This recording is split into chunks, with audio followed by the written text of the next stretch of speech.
Hare Nama eva kevalam kalo nasteva nasteva nasteva gatiranyata.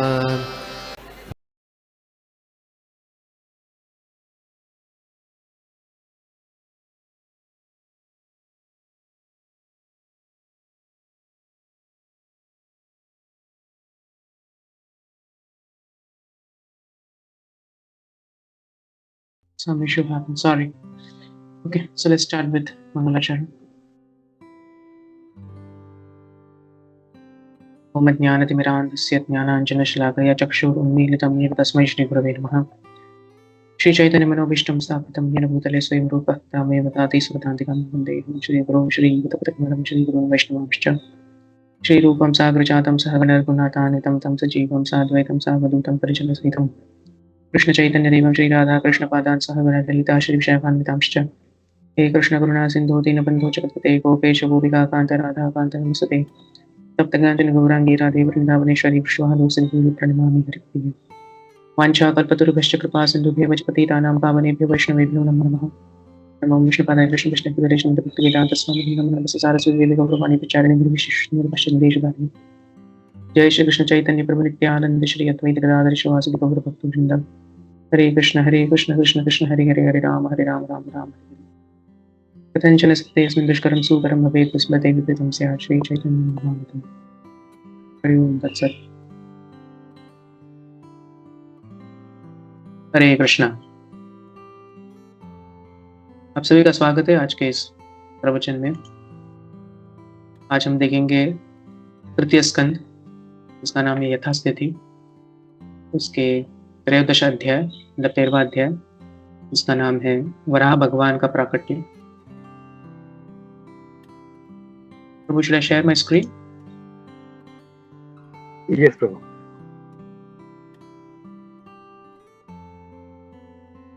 Maitreya उवाच इत्युपस्थीयमानोऽसौ मुनिभिः ब्रह्मवादिभिः सलिले स्वखुराक्रान्त उपाधत्तावितावनीम्। मैत्रेय उवाच, मैत्रेय मुनि ने कहा, इति इस प्रकार, उपस्थीयमानः प्रशंसित होकर, असौ भगवान वराह, मुनिभिः मुनियों द्वारा, ब्रह्मवादिभिः अध्यात्मवादियों द्वारा, सलिले जल में, स्वखुर आक्रांते अपने ही खुरों से स्पर्श हुआ, उपाधत्त रखा, अविता पालन करता, अवनीम पृथ्वी को। अनुवाद तात्पर्य श्री प्रभुपाद जी के द्वारा। श्री प्रभुपाद की जय।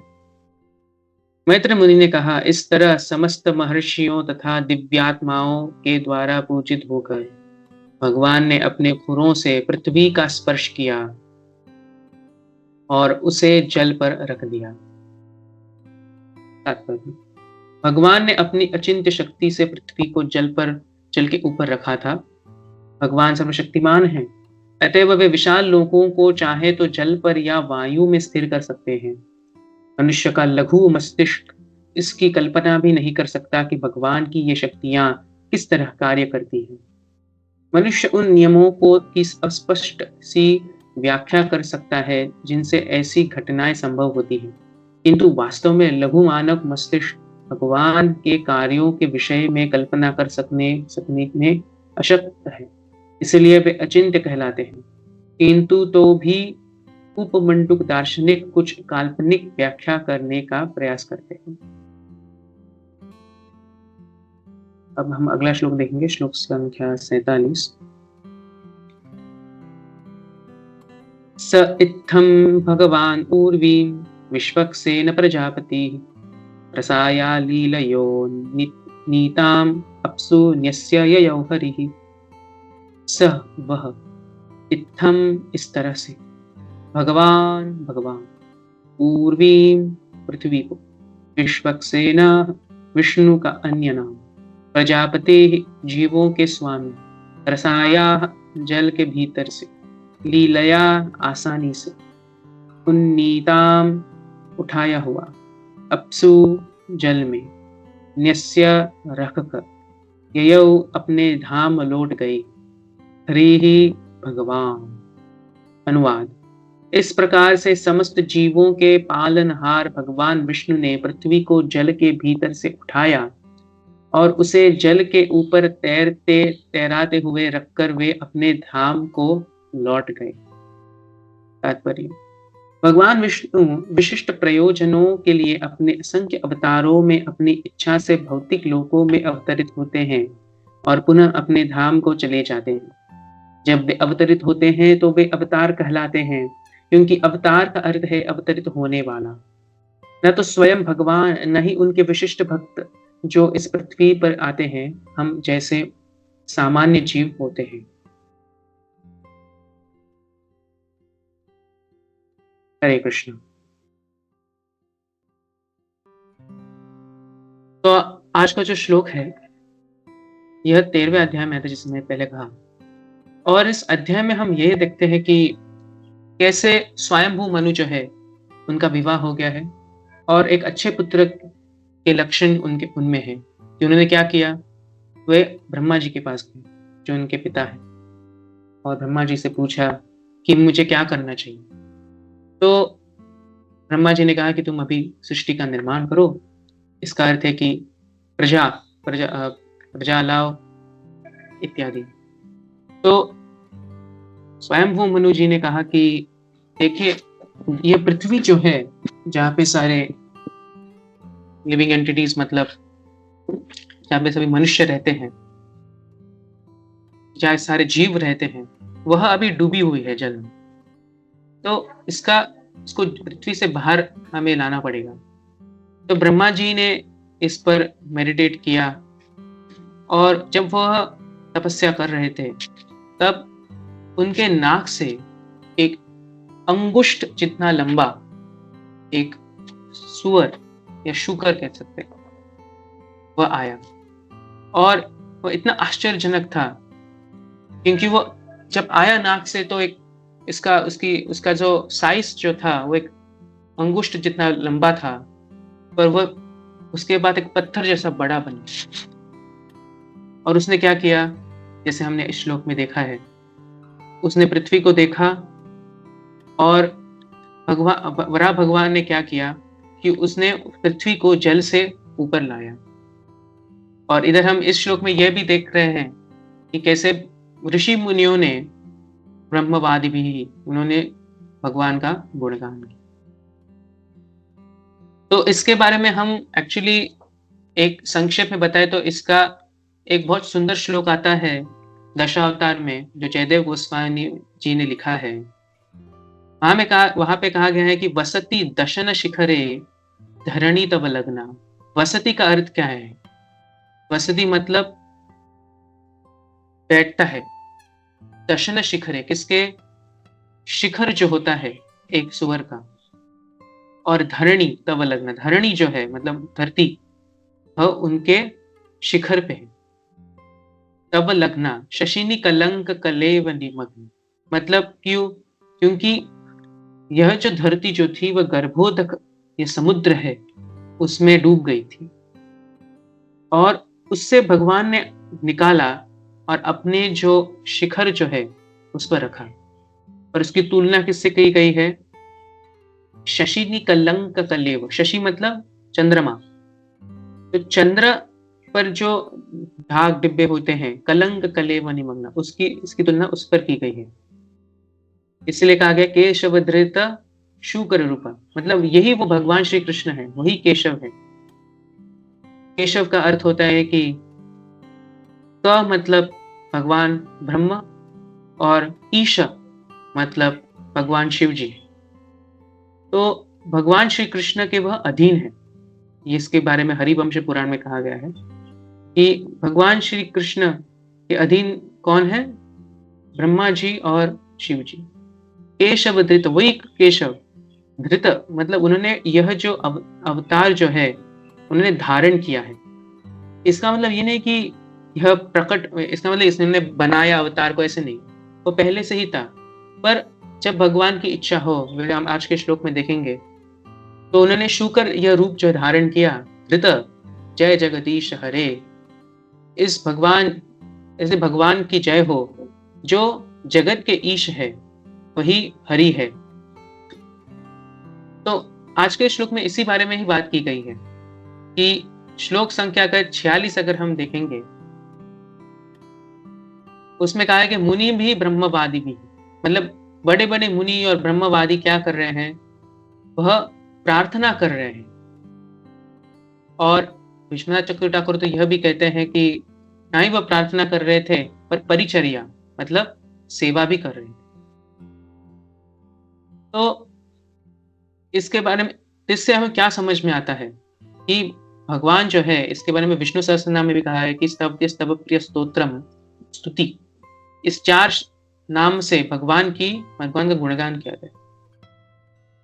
कि शब्दों का प्रयोग किसके लिए करना चाहिए? भगवान की पूजा के लिए, क्योंकि भगवान जो है वो शाश्वत है, असीमित है, उनमें सारे गुण हैं, इसलिए उनकी स्तुति की होती है। और जब हम भगवान की स्तुति करते हैं, भगवान का नाम जपते हैं, तो वह बहुत प्रसन्न हो जाते हैं, इसलिए भगवान का नाम है स्तव प्रिय। और स्तोत्र, हम कहते हैं ना कि दशावतार स्तोत्र या कोई भी स्तोत्र हो, क्यों कहते हैं? क्योंकि वही तो कारण है, वह उन शब्दों का कारण है जो उनकी स्तुति करते हैं। ये शब्द आए क्यों? मतलब जब हम कोई भी स्तोत्र करते हैं, क्यों? क्योंकि भगवान श्री कृष्ण है, इसलिए वह स्तोत्र है। तो यह हमें यह दर्शाता है कि भगवान जो है वही स्तुति का कारण है, और शब्दों का प्रयोग इसी के लिए ही करना चाहिए। तो ये जो ब्रह्मवादी मुनिगण जो है, उन्होंने जब देखा कि कैसे वह नाक से बाहर आए, और उन्होंने इतनी बड़ी पृथ्वी जो है वो जल के अंदर थी, उसको बाहर लाया और जल के ऊपर रख दिया, तो यह क्या कहते हैं? इनकंसीवेबल कहते हैं इसका हम सोच भी नहीं सकते, आश्चर्यजनक कह सकते हैं, ये हम सोच के बाहर है। तो इसलिए इधर बहुत बड़े बड़े मुनिगण इनका क्या कहते हैं, प्रशंसा कर रहे। और श्रील प्रभुपाद जी अपने तात्पर्य में यह कहते हैं कि यह जो पृथ्वी जो है, यह जब पानी पे ऐसे स्थित थी, यह क्यों स्थित है? क्योंकि भगवान की जो शक्ति है, इसकी वजह से वह स्थित है, वरना स्थित होना असंभव है। श्रील प्रभुपाद जी इसके तात्पर्य में कहते हैं, अगर हम पढ़ेंगे अभी जैसे हमने पढ़ा था कि अपनी अचिंत्य शक्ति से पृथ्वी को जल के ऊपर रखा था, अचिंत्य शक्ति। We cannot imagine this. और इसलिए भगवत गीता के 15वें अध्याय के 13वें श्लोक में कहा गया है कि कामा विश्व भूतानि धारयाम्यहम् ओजसा। ओजसा का अर्थ होता है शक्ति। तो ऋग्वेद में भी कहा गया कि येन द्यौरुग्रा पृथ्वी च दृष्टा, कि भगवान की वजह से ही यह जो स्वर्ग लोक है, द्यौर मतलब स्वर्ग लोक, और पृथ्वी मतलब क्या कहते हैं, यह धरती, तो शक्तिशाली पृथ्वी जो है, ये स्वर्ग लोक जो है, वो दृढ़ क्यों है, वो स्थित क्यों है? क्योंकि वो भगवान की अचिंत्य शक्ति से। क्योंकि अगर देखा जाए तो पृथ्वी के अगर बाहर हम जाएंगे तो सिर्फ क्या कहते हैं, सिर्फ एयर, इट्स स्पेस, खम कहते हैं संस्कृत में, सिर्फ हवा है और कुछ नहीं। तो हमें यह दर्शाता है कि यदि उनकी शक्ति ना होती, भगवान की शक्ति ना होती, तो पृथ्वी क्या होती? पृथ्वी मुट्ठी भर रेत जो होता है, जैसे हम रेत लेते हैं, अगर हम मुट्ठी बंद नहीं करेंगे तो वो रेत नीचे गिर जाएगी। इसी प्रकार से यह भगवान के कंट्रोल में है। जैसे कि एक व्यक्ति रेत लेता है और अपने कंट्रोल में लाता है, उसी प्रकार से भगवान के यह कंट्रोल में है। सारे जो जैसे वो यह पृथ्वी का रोटेशन हो रहा है, या सूर्य या किसी अन्य ग्रहों का भी जब गुरुत्वाकर्षण नहीं, सॉरी, जब रोटेशन होता है, it is because of the power or the energy of the unconceivable energy of the supreme lord. Srila Prabhupada ji अपने तात्पर्य में यह भी कहते हैं कि जिन लोगों के जो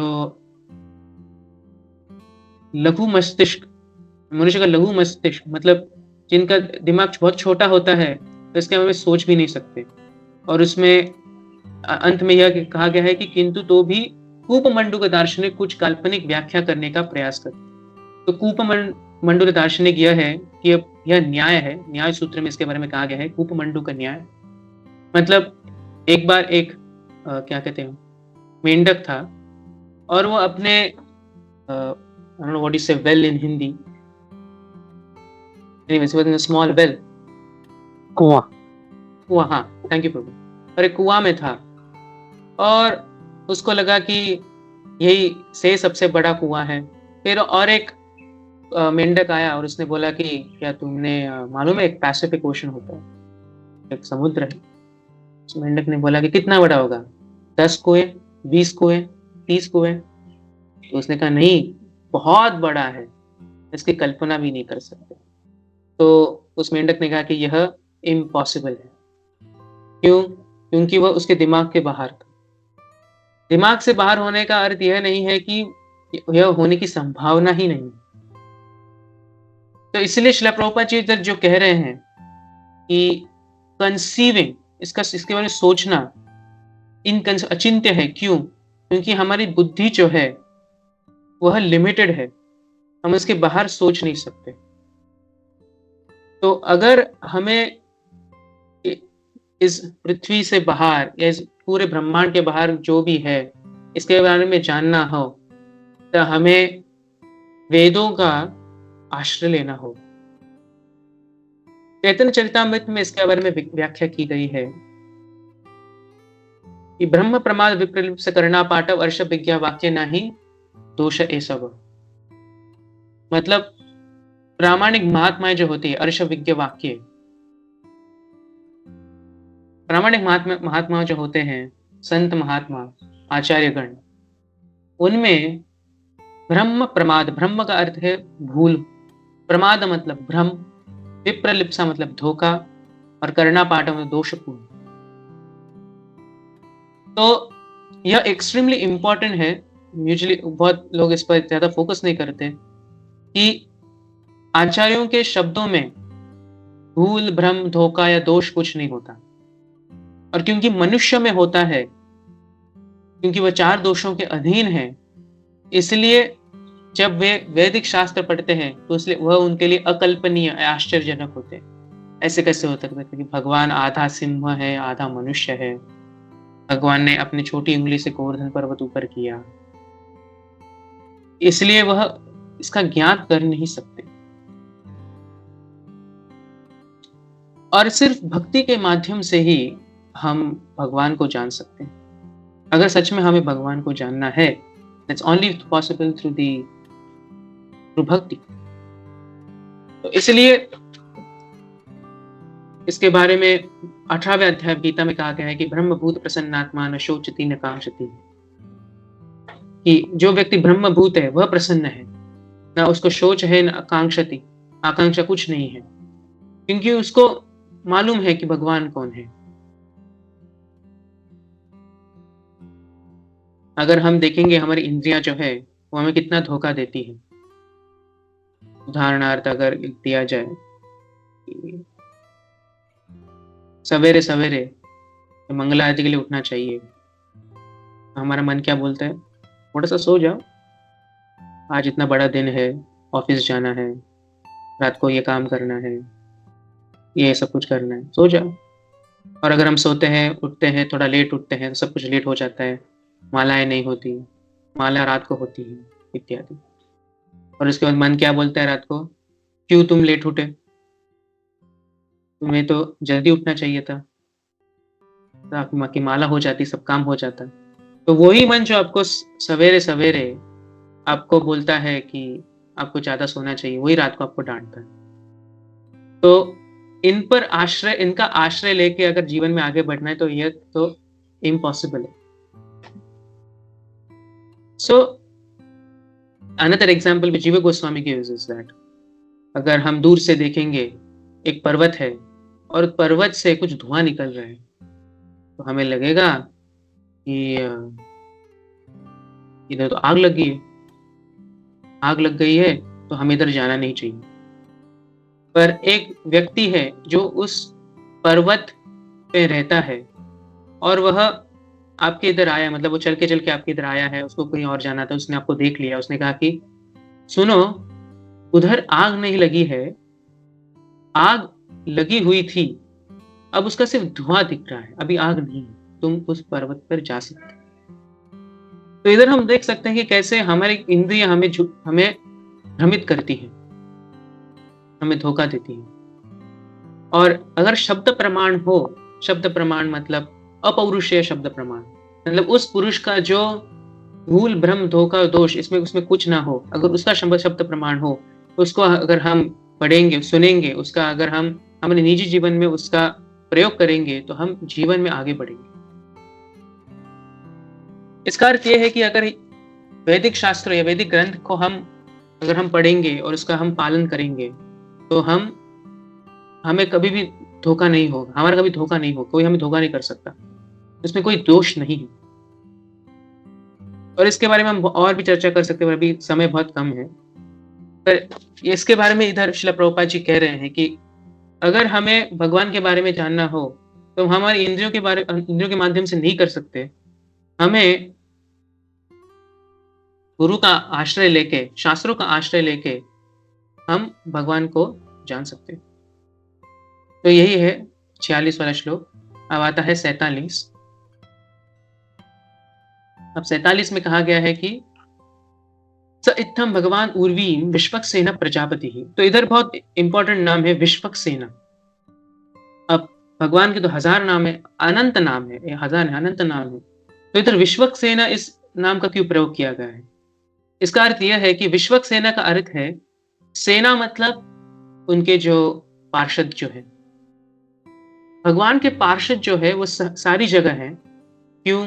क्योंकि उनको इस पूरे ब्रह्मांड की रक्षा करनी है। यही इसका अर्थ है। विश्वक्सेन का अर्थ है कि भगवान के जो पार्षद जो है वो सारी जगह है ताकि इस ब्रह्मांड का पालन कर सके। इसलिए इधर अनुवाद में भी अगर हम देखेंगे, अनुवाद में श्रील प्रभुपाद जी कह रहे हैं कि जीवों के पालनहार भगवान विष्णु, कि भगवान विष्णु जो है वो अपने जीवों से इतना प्रेम करते हैं कि हम इसके बारे में सोच भी नहीं सकते, कि उनको कितना चाहते हैं कि अपने जीव जो है पुनः भगवत धाम आ जाए, कि उनको कुछ हानि होनी नहीं चाहिए, इसलिए वह पुनः इस धरती पर अवतरित होते हैं।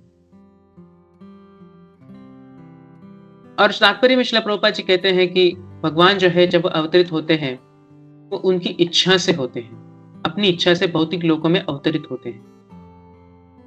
तो भागवतम में प्रथम स्कंद के 3 अध्याय में कहा गया है कि भगवान के जो है कई रूप है, कई अवतार हैं, और इतने सारे अवतार हैं कि जैसे छोटी छोटी धाराएं होती हैं वो जो लगातार बहती ही रहती हैं, कभी खत्म ही नहीं होती। इसी प्रकार से भगवान के जो अवतार है वो असंख्य है। अवतार ही असंख्य है हरि सत्व निधे चा यथा विदासिना कुल्या सरसस्यु सरस्रशः। हे ब्राह्मण, भगवान के जो अवतार है अनंत है, रूप अनंत है, और इसीलिए हम इसके बारे में इमेजिन भी नहीं कर सकते। इसलिए तात्पर्य में यह भी कहा गया है कि असंख्य अवतार है, और भगवान की अपनी इच्छा होती है, और वो अपनी इच्छा के बारे में 4वें अध्याय में कहते हैं। तो क्या कहते हैं 4वें अध्याय में? कोई मुझे बता सकता है? बहुत प्रसिद्ध श्लोक है, अगर भक्तगणों ने अगर टीवी सीरियल्स देखे हो तो ये श्लोक बहुत बार आता है।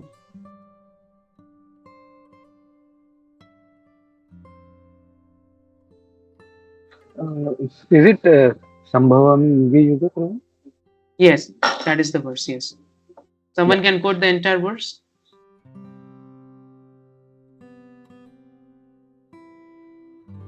Hare Krishna Prabhuji. परित्राणाय साधूनां विनाशाय चतुष्कृतां धर्म संस्थापनार्थाय संभवामि युगे युगे। Yes, thank you so much माता जी। हरे कृष्ण। हरे कृष्ण। तो इधर जैसे श्लोक माता जी ने बताया अभी कि परित्राणाय साधूनाम, साधुओं का परित्राणाय मतलब उनको अपनी रक्षा करने के लिए, विनाशाय च दुष्कृतम, ये जो क्या कहते हैं, डीमंस जो होते हैं, राक्षस गण होते हैं, उनका विनाश करने के लिए, धर्म संस्थापनार्थाय, धर्म की स्थापना करने के लिए, संभवामी युगे युगे, मैं हर प्रति युग में आता हूँ। और इस युग में भी भगवान श्री कृष्ण आए हैं, पर वो उनका जो अवतार जो है वह छन्न अवतार है, क्योंकि भगवान का और एक नाम है, विष्णु सहस्त्र नाम है, वो है कि त्रियुगी। एक्चुअली विष्णु सहस्त्र नाम नहीं, पर भागवतम में कहा गया त्रियुगी, मतलब वो 3 युग में ही वह अवतार लेते हैं, सत्य, त्रेता और द्वापर। पर इस श्लोक में भगवान कहते हैं कि संभवामी युगे युगे, में हर युग में आता हूँ। तो ऐसे हम कैसे समझ सकते हैं? तो एक होता है छन्न अवतार, तो अवतार तो लेते ही हैं पर किसी को बताते नहीं है, उनके सिर्फ पार्षदों को मालूम है। जैसे जब भगवान आए, अवतरित हुए, तो वे अवतरित कैसे हुए? एक सन्यासी थे। देखा जाए तो भगवान तो एक साधारण व्यक्ति ही है, सन्यासी है। मतलब इससे पहले भी जब वो ब्राह्मण परिवार में पैदा हुए, उन्होंने क्या कहते हैं, तर्क शास्त्र, सब न्याय सब अच्छी तरह से पढ़ा, grammar, was expert in all of this. फिर उसके बाद उन्होंने सन्यास लिया, फिर उन्होंने हरिनाम संकीर्तन का प्रचार किया। तो ऐसे करके ये तो सन्यासी है, भगवान थोड़ी है। पर द आचार्यस, बाद में जो आचार्य गण जो है, जीव गोस्वामी, बलदेव विद्याभूषण इत्यादि, उन्होंने अपने ग्रंथों में लिखा कि भगवान श्री चैतन्य महाप्रभु कौन है। तो उनकी कृपा से हमें पता चला कि चैतन्य महाप्रभु कौन है, वरना जो भी लोग थे उस समय में, वह भी नहीं जानते थे कि भगवान श्री ये चैतन्य महाप्रभु कौन है। वे भी थोड़ा मोहित हो गए थे। तो इस युग में इस धर्म है कि हरिनाम संकीर्तन करना है। धर्म की स्थापना क्या है? धर्म का अर्थ क्या है इस युग में? पहले तो दो धर्म होते हैं, नित्य और नैमित्तिक। नित्य धर्म मतलब लोग कहते हैं कि मैं मेरे धर्म का पालन कर रहा हूँ, ब्रह्मचारी हूँ, गृहस्थ हूँ इत्यादि, मैं धर्म का पालन कर रहा हूँ, वो तो नित्य नैमित्तिक धर्म हो गया। तो नित्य धर्म क्या है? वो है हरिनाम संकीर्तन करना, भागवत श्रवण, हरिनाम संकीर्तन, यह नित्य धर्म है और प्रतिदिन हमें करना चाहिए, क्योंकि सिर्फ नाम संकीर्तन से ही हम इस युग में भगवान को समझ सकते हैं। और संकीर्तन का अर्थ क्या है? कि एक साथ आना, संगठन में, संगीतन ने कि अकेले करना, क्योंकि कली युगो संगो शक्ति, संग में ही शक्ति है। अब लोग कहेंगे कि कली युग है, बहुत सारे झगड़े होते हैं, एक दूसरे के साथ मिलना जुलना बहुत डिफिकल्ट होता है, तो इसलिए हमें थोड़ा सा टॉलरेट करना पड़ेगा, क्योंकि टॉलरेंस यह जो है वो सारे युगों में है। सत्य युग में देखा जाए तो हमें तपस्या करनी होती है, तो टॉलरेट तो करना ही होगा, जो भी क्या कहते हैं, वेदर कंडीशन हो, जो भी मौसम हो, टॉलरेट करके उसके बाद उनको भगवान का साक्षात्कार मिलता था। तो इस युग में भी वही है, तो टॉलरेट हमें करना पड़ेगा लोगों के साथ, और हरिनाम संकीर्तन एक साथ हमें करना पड़ेगा। तो ये आज के जो श्लोक है वो इसकी एक्चुअली वो बता रहे हैं कि कैसे भगवान की जो लीलाएं हैं वो अचिंत्य है, इसके बारे में हम सोच भी नहीं सकते। और अगर हम उनका गुणगान करेंगे तो भगवान प्रसन्न होते हैं, और भगवान प्रसन्न हुए तो यही तो जीवन का मूल लक्षण है। मतलब जीवन का लक्ष्य क्या है? कि भगवान को प्रसन्न करना। तो भगवान ने बहुत सारे अपनी लीलाएं की है, हमें उनको पढ़ना चाहिए, हमें उसका प्रतिदिन पढ़ना चाहिए, और उनकी स्तुति जो है वह भी करनी चाहिए। यह करने से हम हमारे जीवन जो है, जीवन को पूर्ण कर सकते हैं। We can complete the aim of our life. That is the aim. That is what today's classes, verses are saying. Yes, that's it for today. अगर किसी का कोई प्रश्न हो तो मैं प्रयास करूंगा उसका उत्तर देने के लिए।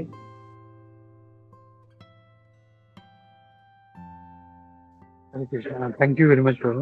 हरे हरे कृष्णा। तो क्विकली अगर किसी भक्त का कोई प्रश्न है तो हम लोग लेते हैं।